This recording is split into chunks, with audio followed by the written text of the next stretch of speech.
Come in. Welcome. I'm E.G. Marshall, Chamberlain in this court of the mysterious and the macabre. The act of trust seems to get short shrift from the poets, the philosophers, and even the prophets. An early American sage warns us to trust everybody but cut the cards. The book tells us, put not your trust in princes. Very well and very good, but you have to trust somebody. Can anyone go all the way through this life without trusting another human being? What is it you want me to do? Show me how to use this. That's a revolver. Exactly. Where did you get it? I don't think that's important. Well, I don't think I should help you to... Well, if you don't, I'll probably kill myself trying to figure it out. But you don't need a revolver. I feel safer with it in the house. Ted is away so much. Well, you flick out the cylinder. Mm-hmm. And you insert the shells into these chambers. I see. And now you flick back the cylinder, and I hope you never have to use it. But the gun is ready to fire. You just point it and pull the trigger. Like, so? Like so. But not at me. Why not at you? Myra. I intend to kill you.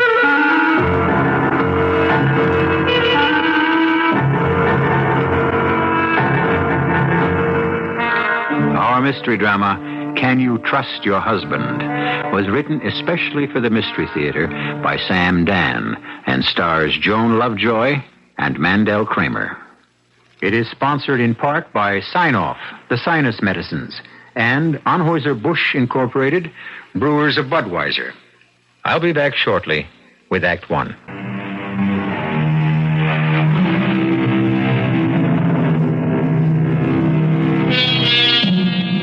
Somehow, love seems to have become the province of the young. Ask almost anyone to name two people who were deeply in love, and the answer almost automatically is Romeo and Juliet. Well, let's face it, Romeo and Juliet were a couple of teenagers who only knew each other for a brief interval. They conveniently died before they would have to weather the storms of marriage and responsibility. The lovers of record should be Philemon and Baucis, or Darby and Joan, couples who lived with each other and put up with each other for 50 and 60 years. That, dear friends, is love. All this is by way of introduction to the Mallards, Ted and Myra, married 25 years. And as far as we know, there's never been an argument or even a harsh word. It's all been one long, beautiful honeymoon, as far as we know. Let our story begin late one autumn evening as the doorbell rings in their comfortable, well-appointed apartment. Just a minute. You'll have to wait, Ted. Next time, carry your keys. Oh, Bert. Did I wake you, Myra? No, I never can sleep while Ted's awake. Come on in. Thanks. Ted isn't home yet. I guess his plane was late. Why, yes, it was. Oh, I knew it. But... But what? Well, Well, something's wrong. Well... Bert, what are you trying to tell me? Well, whatever it is, I guess I'm not doing a very good job of it. It's Ted. Yes, it's about Ted. Something's happened to him. The plane. Oh, now, Myra, just a minute. I've been listening to the radio all night. I haven't heard anything about a plane. No, it isn't the plane. Then what is it? The plane landed more than 3 hours ago. Bert, tell me what's happened to Ted. Well, I'm trying to. It's not easy. Do you know where he is? He's in jail. Jail? Why? What for? I said it's not easy. I'm not sure. He was arrested as he came through customs. Well, tell me why. Well, I suppose for smuggling. Smuggling? Oh, that's impossible. It has to be a mistake. Oh, I'm sure of it. We have to get hold of Arthur Clemens. I already did. Or doesn't he practice that kind of law? He'll get someone else if he can't handle it. Handle what? Well, all I know is Ted called me, and they allowed them one phone call. Please, Bert, get to it. Well, he said, Bert, I'm being accused of smuggling. Call Arthur, and then tell Myra. But what is he accused of smuggling? Heroin or cocaine. I'm not sure. But that's ridiculous. How could Ted possibly be involved in anything like that? They found it in his attaché case. But it's all a mistake, a terrible mistake. Or else it's a joke. A very bad joke.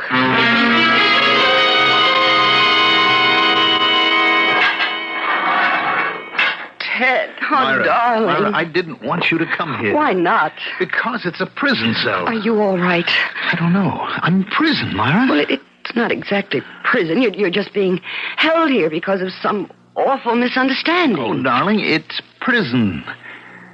People like me, like us, we only read about these things. But Arthur says he'll go before a judge in the morning and see about setting bail. That's another word.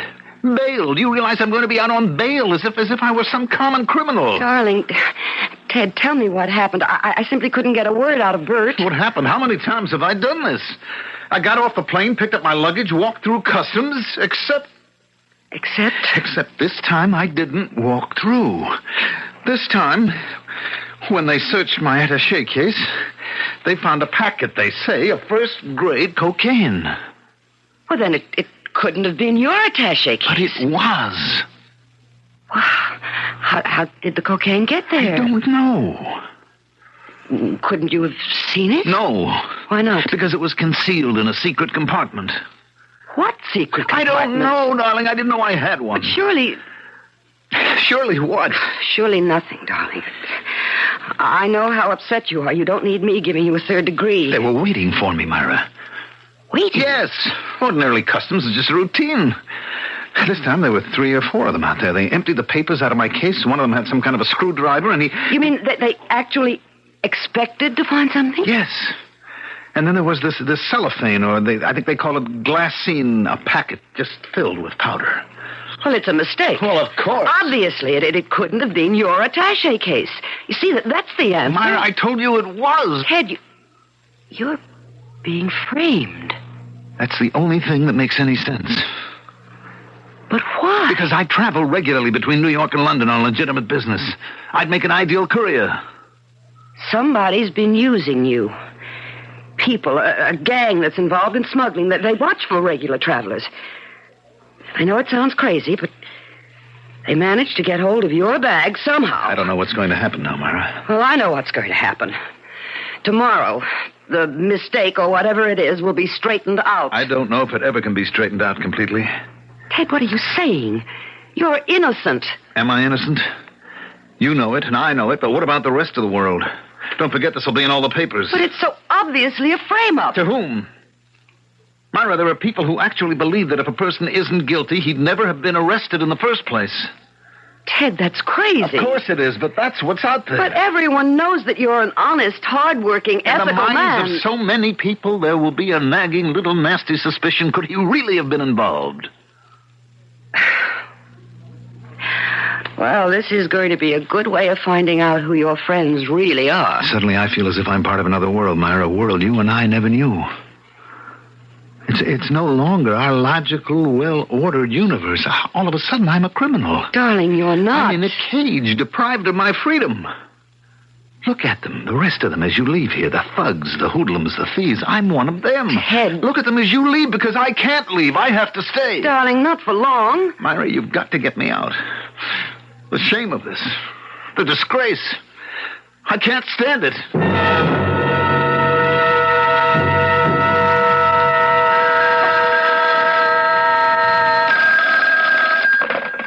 Hello?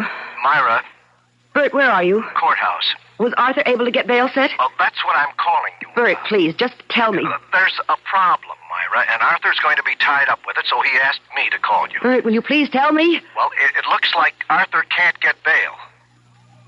What do you mean he can't get bail? Well, It's the law. A person is entitled to bail. he is and he isn't.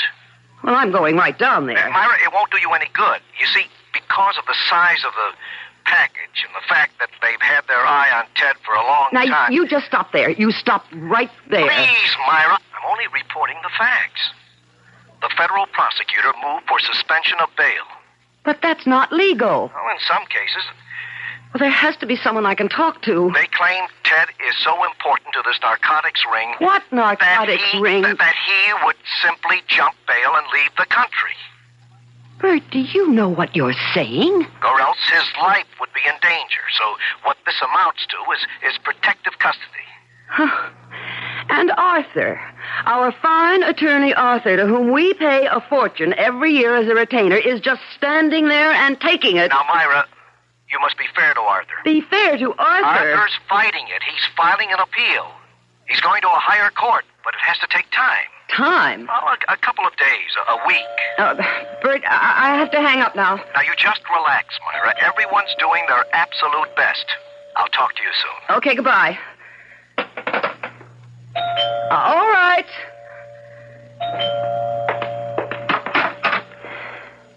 Yes? Mrs. Mallard? Who are you? I'm Lieutenant Jack Denson of the Narcotics Squad. We're cooperating with the federal authorities. And? Here are my credentials. I see them. May I come in? Why? To discuss your husband's case. My husband doesn't have a case. He's a victim of a frame-up, of some sort of ghastly mistake. There's nothing you can gain from talking to me. I'm here to help you, Mrs. Mallard. Help you and your husband. Help us in what way? Well, I'd rather not discuss that in the hallway of your apartment building. Very well, come in. The only way you can help us is to clear up this terrible mistake and get Ted out of that jail. What makes you think it's a mistake? What makes me... My husband is innocent. What makes you think so? I'm going to have to ask you to leave this house. Well, first, answer my question. What makes you think your husband is innocent?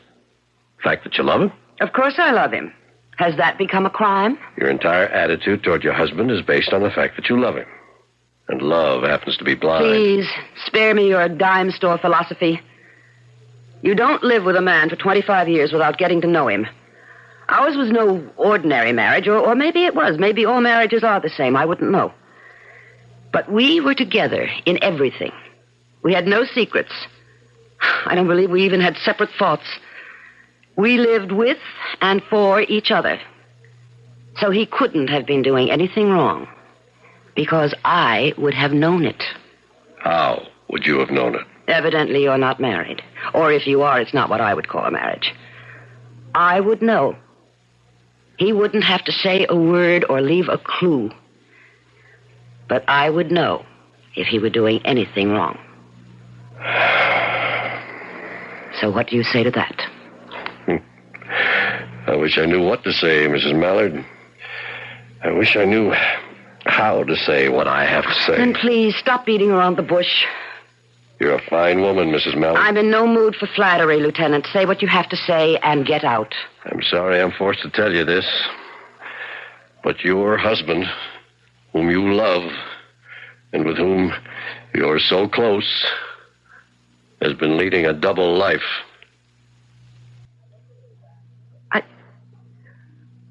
I don't believe that. It can't be true. I'm sorry, Mrs. Mallard. We have proof. There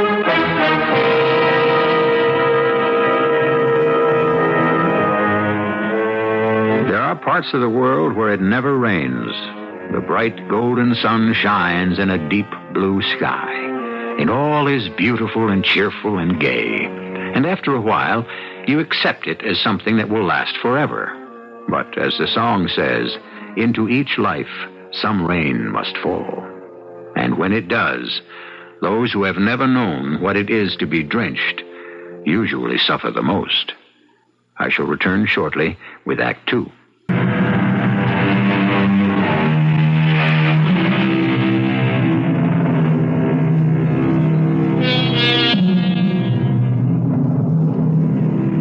For 25 years, Myra and Ted Mallard have had a wonderful marriage.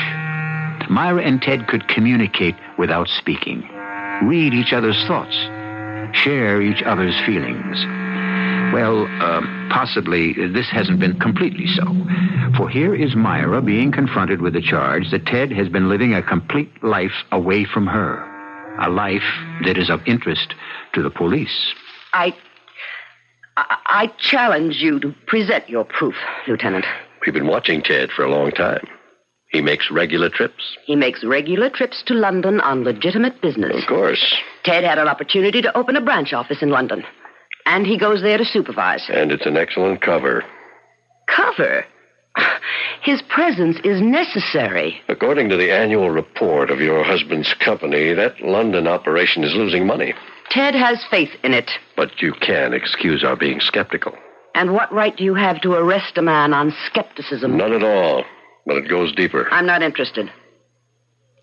I can see the nature of your so-called proof. I want you to help your husband. Why should you care? By helping him, you help us. Mrs. Mallard, he won't talk. What does he have to talk about? Everything. Who his associates are, where they buy the drugs, where and to whom they sell, who is protecting them. But... Please, let me finish. You must convince him to talk.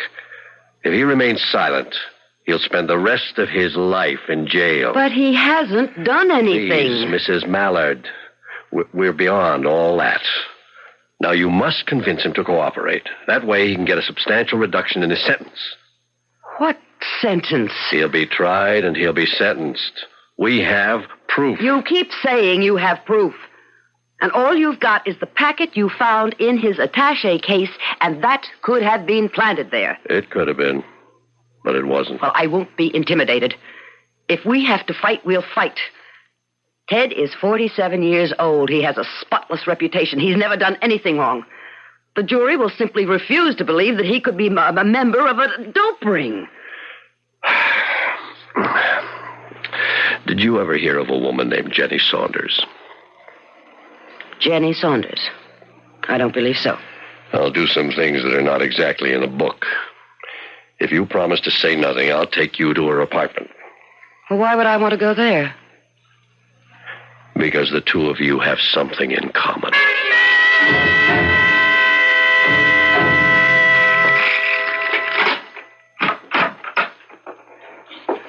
How does it happen that you have a key to this woman's apartment? Well, you see, she's cooperating with us. And when I said I might want to bring you here, she felt it best not to be present. Why? Out of respect, I suppose, for your feelings. What do you think of the place? Well, it's nice enough, but why do you... Wait a minute. That's Ted's picture. Yep, that's Ted's picture. What's Ted's picture doing here? You'll find some of Ted's clothing in the closet also. Oh, no. Oh, no what? You won't get away with this. I see what this is for. It's a frame-up to build your case. You're planting his things in this apartment. You're making serious charges, Mrs. Mallard, and I can understand how you feel, but Ted was here. He spent time here. I defy you to prove that. We have witnesses. People have seen him here. Well, they can. They can all be part of this plot. Which plot? Mrs. Mallard, why should we want to frame your husband? I don't know. To make an arrest, to create an impression you're cracking down on drugs? Why pick on Ted Mallard? Why construct this elaborate framework? I won't believe it. That means you refuse to believe it. Mrs. Mallard, let's accept your argument for a moment. The drugs could have been planted in the attaché case. Then you admit... For the sake of argument. Okay. Then we could have gone to the trouble of setting up the apartment, the witness, the girl. But you tell me one thing. How do you explain your husband's fingerprints? What fingerprints? His fingerprints are all over the place. I know it's very hard for you, Mrs. Mallard. I suppose you have to look at your whole life now from another perspective. And maybe, faced with all this, you won't even want to help him. Please, let me out of here.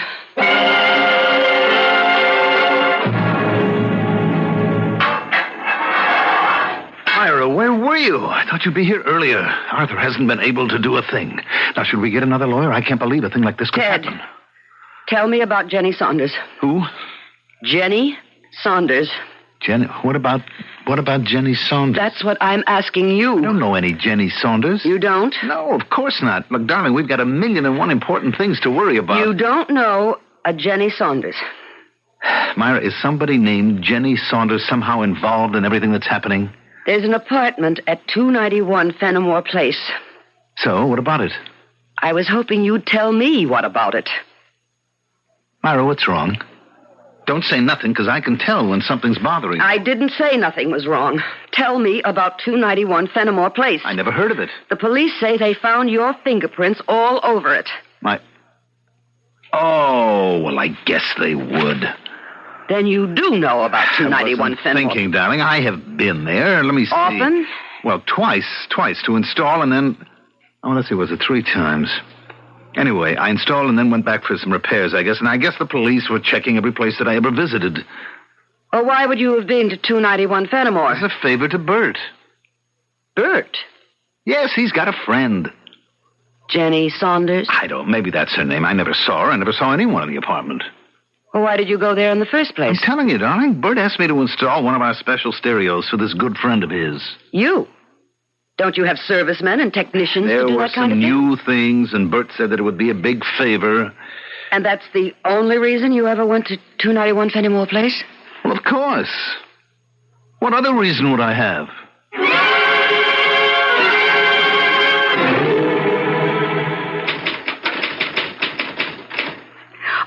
Hello, Mrs. Mallard. Hello, Harriet. Is Bert Hollis in? Oh, yeah, he sure is, but he's on the phone. That's all right. I'll wait. Look, I don't believe it about Mr. Mallard. I mean, he's just about the straightest guy there is. Harriet, tell me something.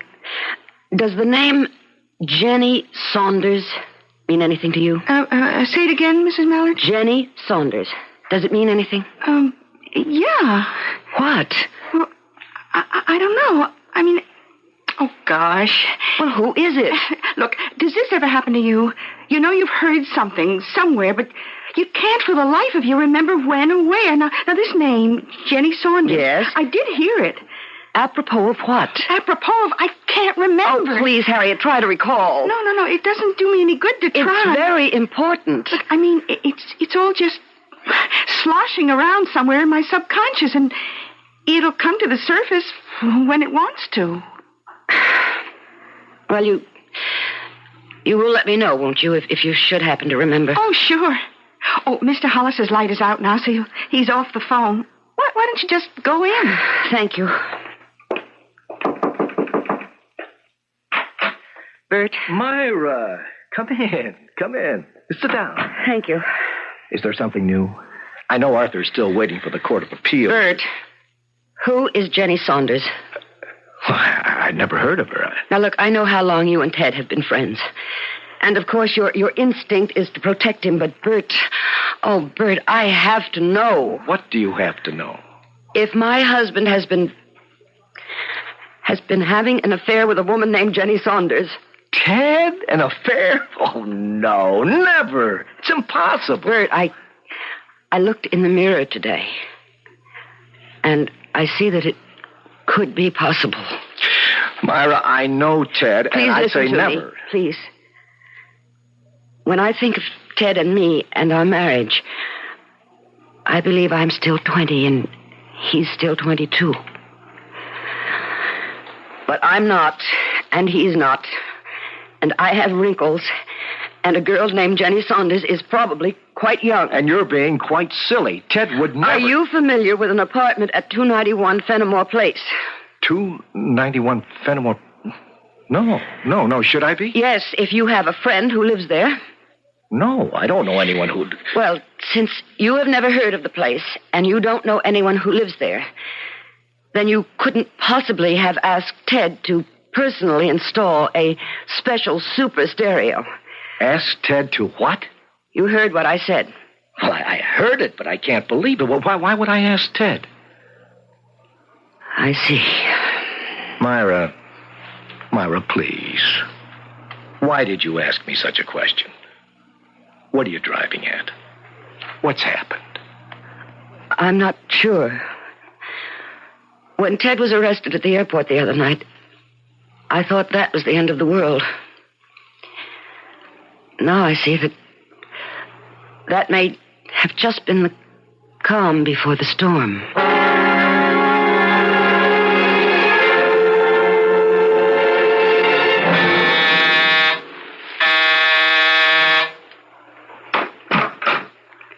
Yes? You're Jenny Saunders. Okay. Where do we go from here?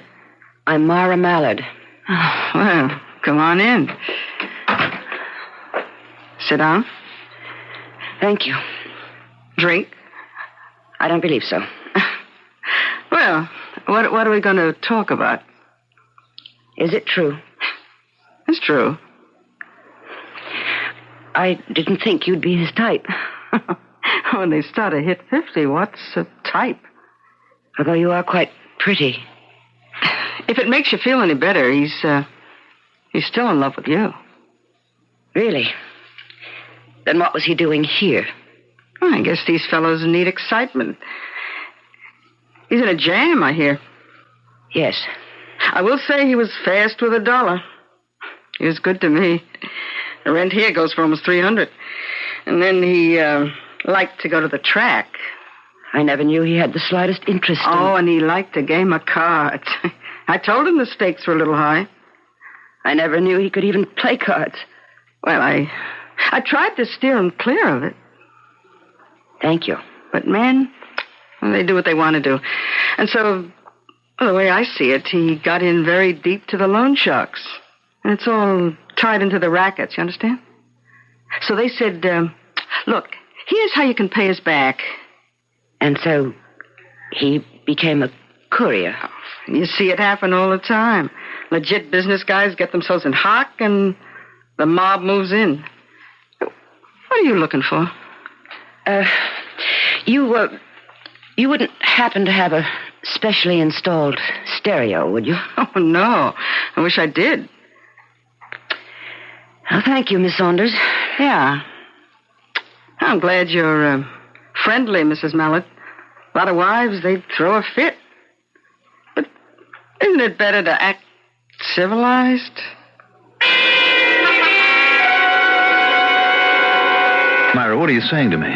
What are you saying to me, Ted? I'm saying that I don't know a girl named Jenny Saunders. She lives at 291 Fenimore Place. You admit you went there. As a favor to Bert. Bert knows nothing about What it. do you mean he knows nothing about it? He asked me He to. didn't. He specifically asked...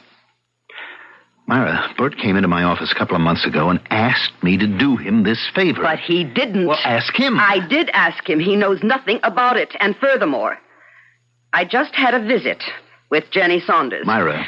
I can see where she might be very exciting. Myra, listen to me. No, you listen to me.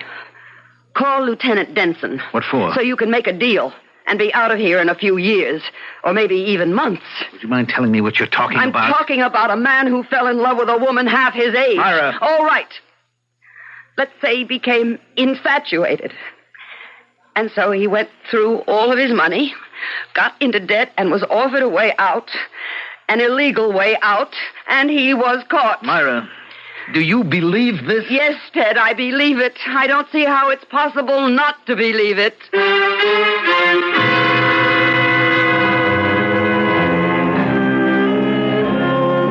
How is it possible, indeed, not to believe it? How can one doubt the evidence? Evidence based on the reasonable, logical, and sensible interpretation of the facts that exist. Certainly, a man must be proven guilty beyond the shadow of a doubt. Is there even a shadow here? Everything seems so clear-cut. I'll be back shortly with Act 3.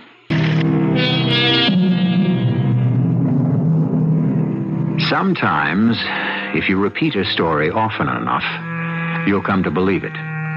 For instance, for 25 years, Myra Mallard has been telling herself that she has the perfect marriage, a union that was made in heaven, as they say. And perhaps she has been so taken by the idea that she refuses to accept reality. And reality seems to be another woman, and a prison cell, and a narcotics-carrying charge. You're telling me I've been having an affair with another woman? I have met her. And I've been maintaining her? Yes. And the drain on my finances has driven me into becoming a member of a narcotics ring? Ted, these are facts. Well, I deny every one of them. But your fingerprints are all over that apartment. And I told you how they got there. Oh, Ted. I also told you something else. I told you this would never be straightened out. But that the very fact I've been arrested would scar me for the rest of my life. Ted, That there'll always be a nagging doubt in people's minds. Well, what can I expect from strangers when my own wife believes I'm guilty? Oh, Ted, I don't know what to believe. I'd know what to believe if you were the one who was sitting in jail. I'd believe what you told me. I'm trying to, but all the evidence... I wouldn't care for evidence. I'd know that the person I loved would tell me the truth. I don't think we have the kind of marriage that we thought we did, or at least that I thought I did. Ted, what do you want me to do? What do I want you to do if you have to ask? I'm all mixed up. We had a paradise, you and I, Mara. But at the first storm, look what happens to it. Darling... The other night you said to me this would be a good way to find out who my friends are. Well, it's better than that. It's a good way for me to find out who my wife is.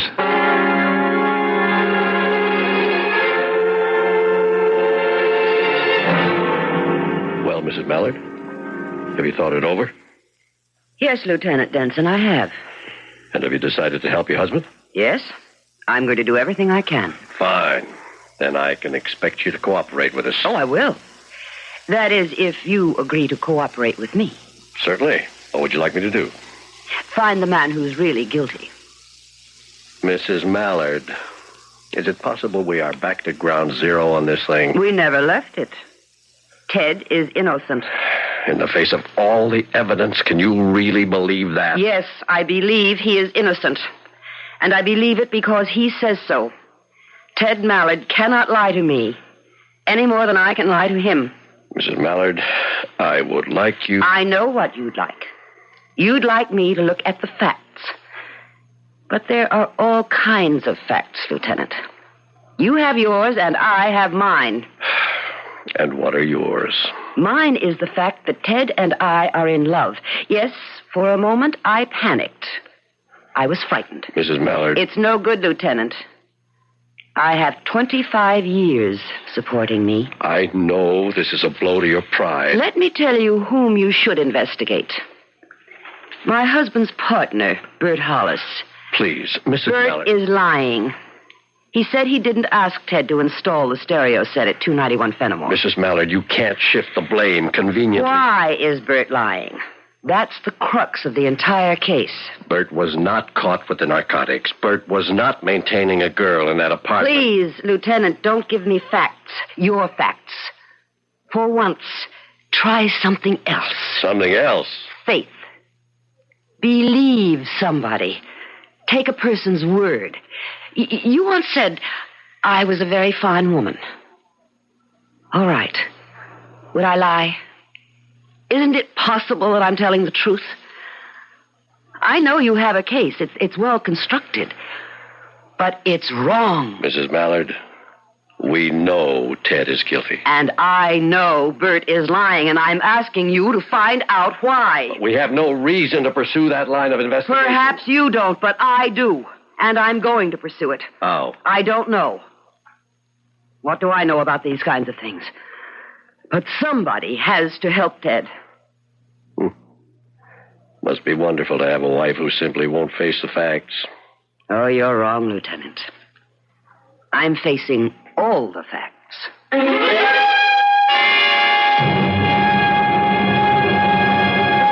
Why would Bert lie? I don't know.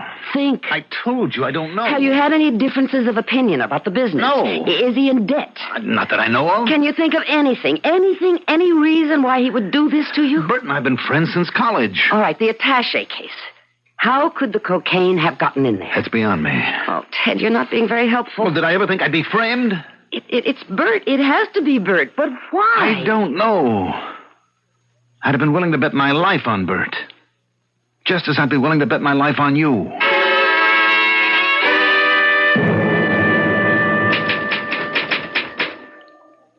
Oh, hi, Mrs. Mallard. Hello, Harriet. Anything new with Mr. Mallard?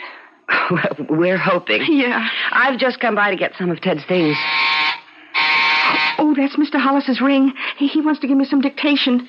Look, if you'll be in Mr. Mallard's office for a few minutes, would you mind answering the phone? No, not at all. It's just that when Mr. Hollis dictates, he gets all confused if I have to stop and pick up the phone. Well, I'll be here for a while. Oh, thanks.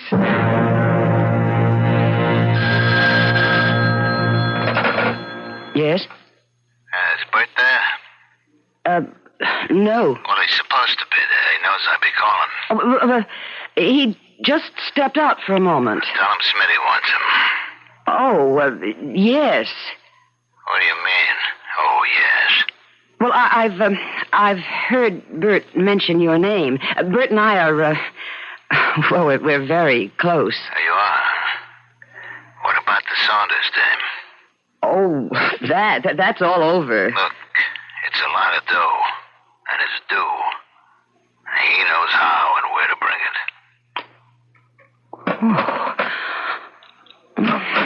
Myra! Harriet said you were here. Oh, I just wanted to get some of Ted's things. Why? He'll be out of jail soon. I feel it in my bones. Do you? I know Ted. He couldn't do anything wrong. You're a good friend to him. I don't care what anyone says. I'll stick by him. Oh, thanks for covering the phone. I heard it ring. Oh, it was a wrong number. Oh, well, I hope everything will be okay with Mr. Mallard. Thank you, Harriet. If you're through in Mr. Mallard's office, maybe I'd better lock it. Well, why? Does Mr. Mallard usually keep it locked? Oh, no. That's his problem. He leaves everything lying around. Anybody could walk into his office and walk off with anything. Even his attaché case? Oh, sure. Although, why would anyone want to take his attaché case? Well, did you ever see anyone carrying his case? Did I? Well, I never thought to watch. Try to think. Hey, now that you mention it, it's funny. Now, when he left for London last week, I saw Mr. Hollis bring him the case. And Mr. Hollis said, "Hey, Ted, you left this in my office." Uh-huh. That's what Mr. Hollis said. Huh? What did Mr. Mallard answer? I think he said, thanks, Bert. And that was all? Yeah. Oh, do you remember you asked me, did I know a Jenny Saunders? Yes. Well, that's where I heard her name. As they were saying goodbye, Mr. Hollis said, let me see, did you get everything squared away for my friend, Jenny Saunders? And Mr. Mallard answered, the stereo works just fine. There you are. You really forget nothing if you know how to make it come back.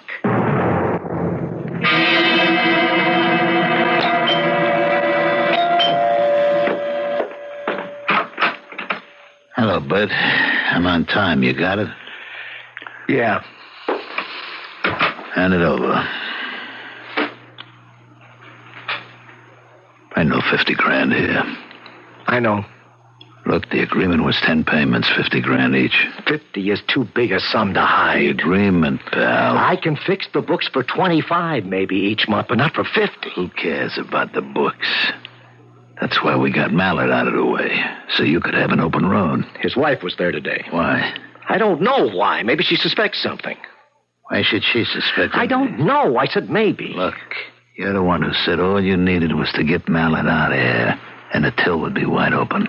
Okay, but you have to be cautious. Cautious. The way you drop money on the ponies, the cards, the dames. Look, it'll just take a little bit longer, but I'll pay you fellas back. What's that? I don't know. Nobody's supposed to be here. Well, maybe it's Jenny. How could it be Jenny? I heard you two are quits. Quits? Where did you hear that? Your secretary told me. She doesn't know anything about Jenny. Wait a minute. Hey, what are you going to do with that gun? Somebody's in that closet. What are you trying to do, Bert? Set me up? No, I don't. All right, whoever you are, come on out of there. Myra. You noticed, Dame? It's Ted's wife. Hello, Bert. Who's your friend? Myra, I couldn't help myself. So you did frame Ted after all. Please, Myra, you don't understand. It was Jenny. Jenny Saunders. I couldn't keep away from her. All right, we can't hang around here. What are you going to do with her? I don't know. But something will occur to me. Move, sister. Why? What are you going to do to her? She has to disappear. You let her alone. Murder was no part of the deal. Look, Bud, people do what they have to do. I said no. Please, Myra. Myra, if you promise not to... What can she promise? Myra, promise you... Ah, poor Bert. This character makes you betray your friend, loot your company, and now he'll kill you. Shut up, lady. Well, how else can it end? I think we better go for a little ride. No, I won't let you do it. My arm, No, you you nut. put away your... I said let go my arm. You okay, Mr. Hollis? Me? Yes. Yes, I am. Lieutenant. Hey, Joe, get an ambulance. We may be able to save this other one's life. Lieutenant, What am I doing here? Yes. Well, you can say whatever you like about science and facts and clues and evidence, but sometimes a good hunch has them all beat. You heard what they said? Yep, everything. I followed you because if you did happen to be right, you'd need help. I didn't mean to. I just kept getting in deeper and deeper. Thank you, Lieutenant. No, thank you for showing me what it can be like. What can be like? Marriage. I may even try it myself.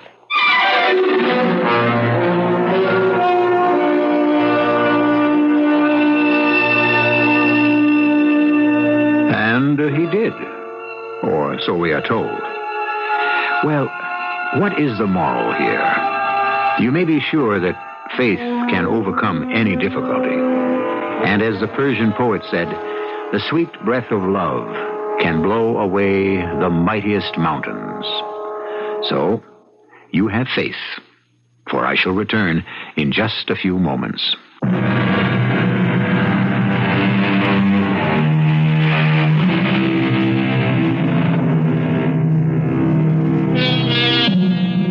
Love, like wine, they say, grows mellower, finer, tastier as time goes on. Just as youth is wasted on the young, so is love. The heart has its reasons, and the more we attempt to probe and pry and weigh and analyze, the more we come to naught. Love is one of the two supreme passions. The other, of course, is murder, which is why we always try to give you liberal amounts of each, 7 times each week. Our cast included Joan Lovejoy, Mandel Kramer, Bryna Rayburn, Ken Harvey, and Sam Gray. The entire production was under the direction of Hyman Brown. And now, a preview of our next tale. Take me seriously for once. When we were little, even then, she did vicious things. She broke the heads off all my dolls. She took the goldfish out of the bowl and she watched them die. Typical healthy tomboy. I don't want to discuss it anymore. Now get me out of here, please. All right, Anita. Sure. That's how you want it. Doctor, I'm ready to go now. All right, now tell him, Max. Tell the doctor. Tell him what? Who I am. Doctor, Max knows.